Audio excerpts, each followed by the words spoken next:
श्री गणेशाय नमः। भाद्रपद शुक्ल पक्ष की गणेश चतुर्थी की आप सभी को बहुत बहुत शुभकामनाएं। श्री गणपति जी महाराज की कृपा आप सभी पर बनी रहे और आप सभी के घरों में सुख समृद्धि के भंडार भरे रहें। आज मैं आप सभी को सुनाऊंगी गणेश चतुर्थी की पौराणिक एवं प्रचलित कथाएं। व्रत में इन कथाओं को सुनने से सारे संकट दूर होते हैं और गणपति जी की कृपा प्राप्त होती है। संकष्टी गणेश चतुर्थी व्रत करने से घर परिवार में आ रही विपदा दूर होती है। कई दिनों से रुके मांगलिक कार्य संपन्न होते हैं तथा भगवान श्री गणेश असीम सुखों की प्राप्ति कराते हैं। माह की किसी भी चतुर्थी के दिन भगवान श्री गणेश की पूजा के दौरान संकष्टी गणेश चतुर्थी व्रत की कथा पढ़ना और सुनना जरूरी होता है। तो चलिए दोस्तों, अब कथा शुरू करते हैं। गणेश जी की कृपा प्राप्त करने के लिए कथा को पूरा सुनें और कमेंट बॉक्स में जय श्री गणेश ज़रूर लिखें। वीडियो अगर पसंद आए तो इसे लाइक करें और चैनल को सब्सक्राइब करें। पौराणिक एवं प्रचलित श्री गणेश कथा के अनुसार एक बार देवता कई विपदाओं में घिरे थे। तब वह मदद मांगने भगवान शिव के पास आए। उस समय शिव के साथ कार्तिकेय तथा गणेश जी भी बैठे थे। देवताओं की बात सुनकर शिव जी ने कार्तिकेय व गणेश जी से पूछा कि तुम में से कौन देवताओं के कष्टों का निवारण कर सकता है। तब कार्तिकेय व गणेश जी दोनों ने ही स्वयं को इस कार्य के लिए सक्षम बताया। इस पर भगवान शिव ने दोनों की परीक्षा लेते हुए कहा कि तुम में से जो सबसे पहले पृथ्वी की परिक्रमा करके आएगा वही देवताओं की मदद करने जाएगा। भगवान शिव के मुख से यह वचन सुनते ही कार्तिकेय अपने वाहन मोर पर बैठकर पृथ्वी की परिक्रमा के लिए निकल गए। परंतु गणेश जी सोच में पड़ गए कि वह चूहे के ऊपर चढ़कर सारी पृथ्वी की परिक्रमा करेंगे तो इस कार्य में उन्हें बहुत समय लग जाएगा। तभी उन्हें एक उपाय सूझा। गणेश अपने स्थान से उठे और अपने माता पिता की 7 बार परिक्रमा करके वापस बैठ गए। परिक्रमा करके लौटने पर कार्तिकेय स्वयं को विजेता बताने लगे। तब शिवजी ने श्री गणेश से पृथ्वी की परिक्रमा ना करने का कारण पूछा। तब गणेश जी ने कहा कि माता पिता के चरणों में ही समस्त लोक हैं। यह सुनकर भगवान शिव ने गणेश जी को देवताओं के संकट दूर करने की आज्ञा दी। इस प्रकार भगवान शिव ने गणेश जी को आशीर्वाद दिया कि चतुर्थी के दिन जो तुम्हारा पूजन करेगा और रात्रि में चंद्रमा को अर्घ्य देगा उसके तीनों ताप यानी दैहिक ताप, दैविक ताप तथा भौतिक ताप दूर होंगे। इस व्रत को करने से व्रतधारी के सभी दुख दूर होंगे और उसे जीवन के सभी सुखों की प्राप्ति होगी। चारों तरफ से मनुष्य की सुख समृद्धि बढ़ेगी। पुत्र पौत्र आदि धन ऐश्वर्य की कमी नहीं रहेगी। तो चलिए अब सुनते हैं गणेश चतुर्थी व्रत की दूसरी कथा। एक समय की बात है, राजा हरिश्चंद्र के राज्य में एक कुम्हार था। वह मिट्टी के बर्तन बनाता था लेकिन वे कच्चे रह जाते थे। एक पुजारी की सलाह पर उसने इस समस्या को दूर करने के लिए एक छोटे बालक को मिट्टी के बर्तनों के साथ हवा में डाल दिया। उस दिन संकष्टी चतुर्थी का दिन था। उस बच्चे की माँ अपने बेटे के लिए परेशान थी। उसने गणेश जी से बेटे की कुशलता की प्रार्थना की।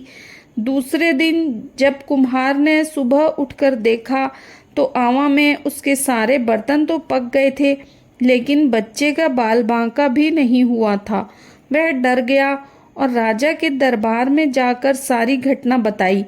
इसके बाद राजा ने बच्चे को और उसकी माँ को बुलवाया तो माँ ने सभी तरह के विघ्न को दूर करने वाली संकष्टी चतुर्थी का वर्णन किया। इस घटना के बाद से महिलाएं संतान और परिवार के सौभाग्य के लिए सकट चौथ का व्रत करने लगीं। अब आप सुने तीसरी कथा। एक समय की बात है कि विष्णु भगवान का विवाह लक्ष्मी जी के साथ निश्चित हो गया।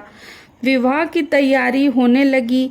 सभी देवताओं को निमंत्रण भेजे गए, परंतु गणेश जी को निमंत्रण नहीं दिया गया। कारण जो भी रहा हो, अब भगवान विष्णु की बारात जाने का समय आ गया। सभी देवता अपनी पत्नियों के साथ विवाह समारोह में आए। उन सब ने देखा कि गणेश जी कहीं दिखाई नहीं दे रहे हैं।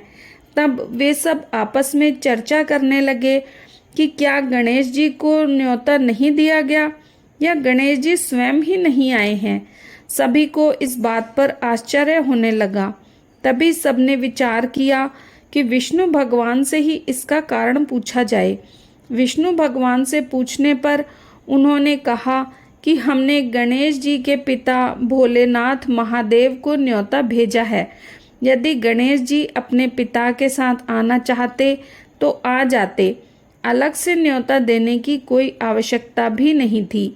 दूसरी बात यह है कि उनको 1.25 मन मूंग, 1.25 मन चावल, 1.25 मन घी और 1.25 मन लड्डू का भोजन दिन भर में चाहिए।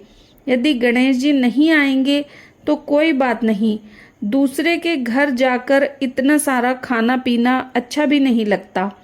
इतनी वार्ता कर ही रहे थे कि किसी एक ने सुझाव दिया कि यदि गणेश जी आ भी जाएं तो उनको द्वारपाल बनाकर बैठा देंगे कि आप घर के ध्यान रखना। आप तो चूहे पर बैठकर धीरे धीरे चलोगे तो बारात से बहुत पीछे रह जाओगे। यह सुझाव भी सबको बहुत पसंद आया, तो विष्णु भगवान ने भी अपनी सहमति दे दी। होना क्या था कि इतने में गणेश जी वहां आ पहुँचे और उन्हें समझा बुझाकर घर की रखवाली करने बैठा दिया गया। बारात चल दी। तब नारद जी ने देखा कि गणेश जी तो दरवाजे पर ही बैठे हुए हैं, तो वे गणेश जी के पास गए और रुकने का कारण पूछा। गणेश जी कहने लगे कि विष्णु भगवान ने मेरा बहुत अपमान किया है। नारद जी ने कहा कि आप अपनी मूषक सेना को आगे भेज दें तो वह रास्ता खोद देगी, जिससे उनके वाहन धरती में धंस जाएंगे। तब आपको सम्मान पूर्वक बुलाना पड़ेगा। अब तो गणेश जी ने अपनी मूषक सेना जल्दी से आगे भेज दी और सेना ने जमीन पोली कर दी। जब बारात वहां से निकली तो रथों के पहिए धरती में धंस गए। लाख कोशिश करें परंतु पहिए नहीं निकले। सभी ने अपने आप उपाय किए परंतु पहिए तो नहीं निकले, बल्कि जगह जगह से टूट गए। किसी की समझ में नहीं आ रहा था कि अब क्या किया जाए। तब तो नारद जी ने कहा, आप लोगों ने गणेश जी का अपमान करके अच्छा नहीं किया। यदि उन्हें मनाकर लाया जाए तो आपका कार्य सिद्ध हो सकता है और यह संकट टल सकता है। शंकर भगवान ने अपने दूत नंदी को भेजा और वे गणेश जी को लेकर आए। गणेश जी का आदर सम्मान के साथ पूजन किया। तब कहीं रथ के पहिए निकले। अब रथ के पहिए निकल तो गए परंतु वे टूट फूट गए, तो उन्हें सुधारे कौन। पास के खेत में खाती काम कर रहा था, उसे बुलाया गया।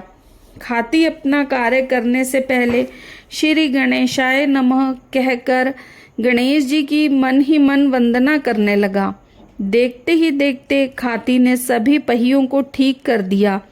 तब खाती कहने लगा कि हे देवताओं, आपने सर्वप्रथम गणेश जी को नहीं मनाया और न ही उनके पूजन किया, इसीलिए तो आप पर यह संकट आया है।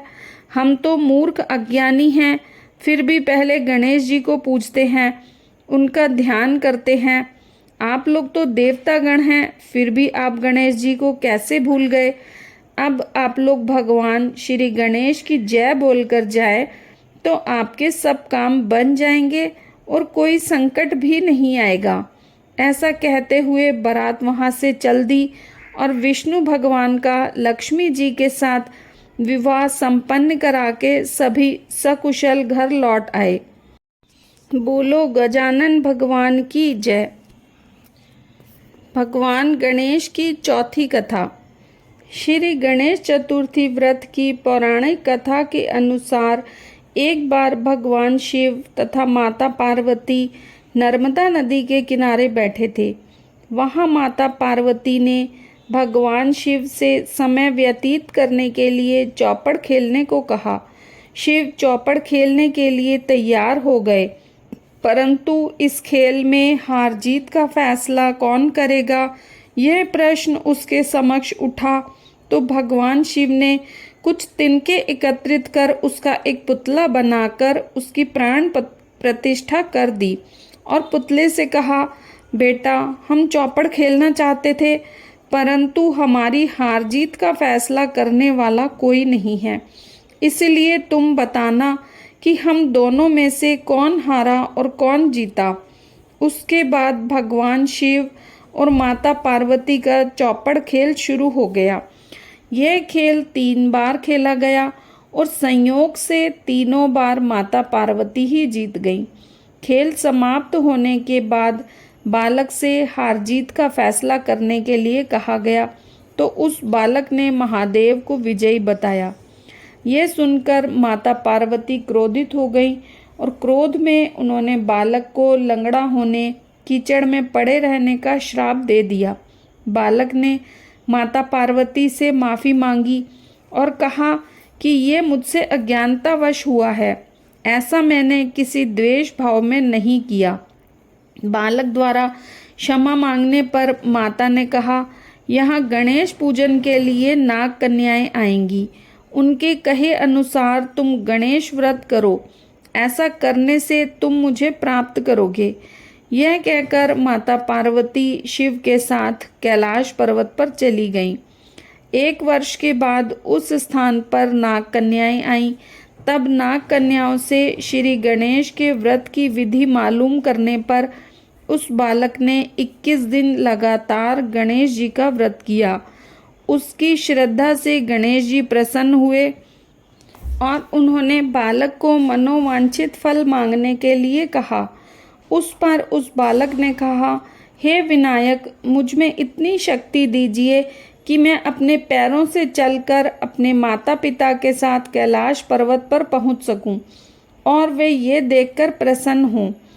तब बालक को वरदान देकर श्री गणेश अंतर्ध्यान हो गए। इसके बाद बालक कैलाश पर्वत पर पहुंच गया और कैलाश पर्वत पर पहुंचने पर अपनी कथा उसने भगवान शिव को सुनाई। चौपड़ वाले दिन से माता पार्वती शिव जी से विमुख हो गई थी, अतः देवी के रुष्ट होने पर भगवान शिव ने भी बालक के बताए अनुसार 21 दिनों तक श्री गणेश का व्रत किया। इस व्रत के प्रभाव से माता पार्वती के मन से भगवान शिव के लिए जो नाराजगी थी वह समाप्त हो गई।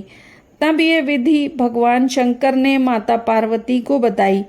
यह सुनकर माता पार्वती के मन में भी अपने पुत्र कार्तिकेय से मिलने की इच्छा जागृत हुई।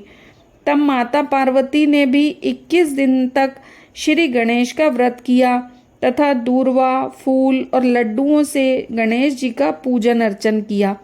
व्रत के 21वें दिन कार्तिकेय स्वयं माता पार्वती से मिलने आ पहुँचे। उस दिन से श्री गणेश चतुर्थी का यह व्रत समस्त मनोकामनाओं की पूर्ति करने वाला व्रत माना जाने लगा।